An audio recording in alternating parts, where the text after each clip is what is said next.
Hello बच्चों, आज हम कर रहे हैं क्वेश्चन नंबर 9 क्लास 10 का चैप्टर 9 का। ठीक है, क्वेश्चन देखते हैं। The angle of elevation of the top of the building from the foot of the tower. पहले यहीं तक देखते हैं। इस वाले क्वेश्चन में हमारे पास दो पिक्चर है, एक हमारे पास है बिल्डिंग और एक हमारे पास है टावर। ठीक है, the angle of elevation of the top of the building, मैंने इसको बिल्डिंग मान लिया, इसको टावर बोल दिया। एंगल की बात कर रहा है, elevation angle of the top of the building, building के टॉप पर elevation angle from the foot of the tower, tower के फुट से, ये टावर का फुट है, तो टावर के फुट से बिल्डिंग का एलिवेशन एंगल कितने डिग्री का है? 30 डिग्री। तो ये एंगल कितना बन गया मेरा? 30 डिग्री का। And the angle of elevation, फिर से एलिवेशन एंगल की बात कर रहा है, यानी कि एंगल अपवर्ड ही जाने वाला है हमारा, of the top of the tower, tower के टॉप पर, from the foot of the building, building के फुट से, ये बिल्डिंग थी, ये बिल्डिंग का फुट है, बिल्डिंग के फुट से टावर के टॉप का एलिवेशन एंगल कितना डिग्री है? 60 डिग्री। ठीक है, if the tower is 50 metre high, अगर टावर 50 मीटर हाई है, find the height of the building, तो बिल्डिंग की हाइट फाइंड करनी है।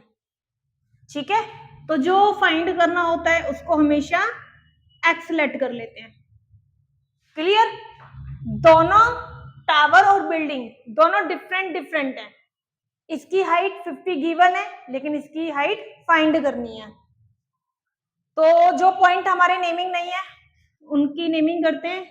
ए, बी दे रखा था, सी और ये टी। क्लियर?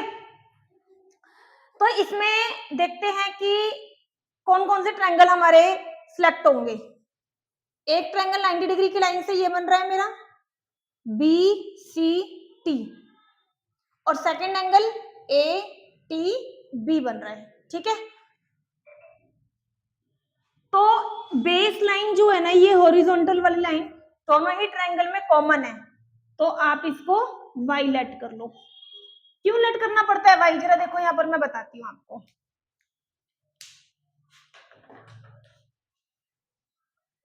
पहले ट्रायंगल का नाम लेते हैं, इन ट्रायंगल। देखो, आप चाहो तो पहले ये वाला ट्रायंगल भी ले सकते हो, कौन सा? ट्रायंगल बी सी टी, और दूसरा ट्रायंगल कौन सा आएगा हमारा? A B T, A B T. वैसे तो आपकी मर्जी, आप पहले कोई सा भी ट्रायंगल लेके अपने क्वेश्चन का सॉल्यूशन शुरू कर सकते हो, लेकिन अगर आपको इजी सॉल्यूशन चाहिए और थोड़ा सा फास्ट सॉल्यूशन चाहिए, तो आप ये देख लिया करो कि जिसमें एक वैल्यू हमें गिवन हो, पहले वो वाला ट्रायंगल लेना इजी होता है। इस वाले को क्यों नहीं लिया मैंने अभी?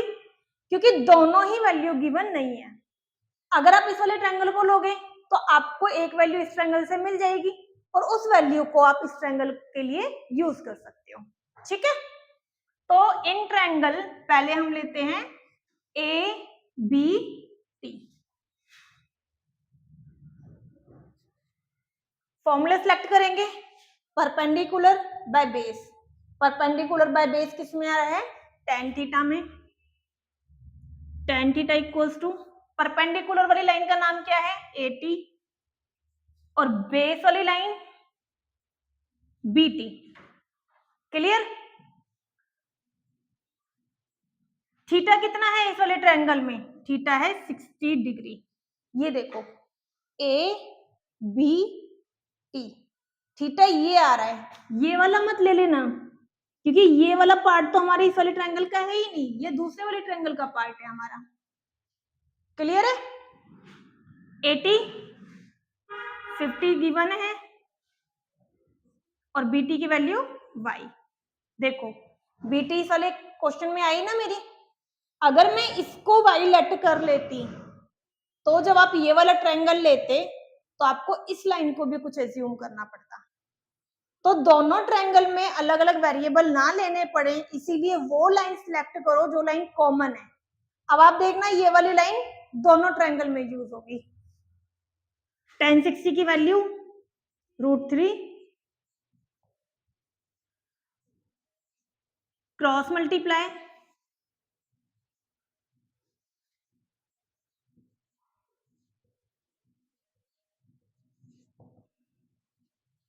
मल्टीप्लाई का नंबर डिवाइड में आ गया। ठीक है, सेकेंड ट्रायंगल लेते हैं हमारा BCT। In triangle BCT formula select करो, tan का ही होगा परपेंडिकुलर बाय बेस। देखो परपेंडिकुलर बाय बेस 10 में ही है हमारा। परपेंडिकुलर वाली लाइन का नाम क्या है BC और बेस वाली लाइन का नाम क्या है BT। देखो BT मिल गया ना, सेम जो हमने ऑलरेडी T लेट किया हुआ था। थीटा की वैल्यू इस वाले ट्रायंगल को देखो ध्यान से, थीटा की वैल्यू क्या आ रही है 30 आ रही है। BC की वैल्यू x, BT की वैल्यू y। tan 30 1/√3 होता है। क्रॉस मल्टीप्लाई करेंगे y इक्वल्स टू √3x। अब इधर देखो y की वैल्यू ऑलरेडी मिल चुकी है ना, पुट कर देते हैं अपनी y की वैल्यू को। ठीक है, मल्टीप्लाई का नंबर है, इक्वल के उधर जाएगा तो अपॉन में जाएगा।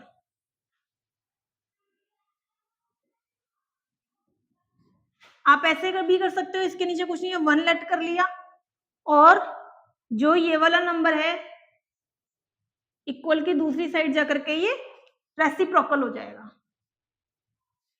क्लियर?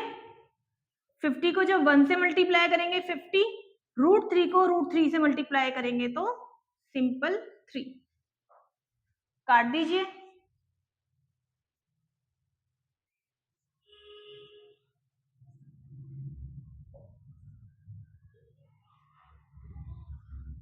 तो x की वैल्यू क्या आ गई है 60.6। तो x की वैल्यू क्या आ गई 16.6 अप्रोक्स आई है ये वैल्यू हमारी। ठीक है, पीछे शायद अगर आप देखोगे ना एनसीईआरटी की बुक में तो वो मिक्स फ्रैक्शन में है, तो एक बार मैं आपको मिक्स फ्रैक्शन भी दिखा रही हूँ कि कैसे निकलेगी इसकी वैल्यू। x इक्वल टू 50/3 आया था ना, आप डिवाइड कर लीजिए।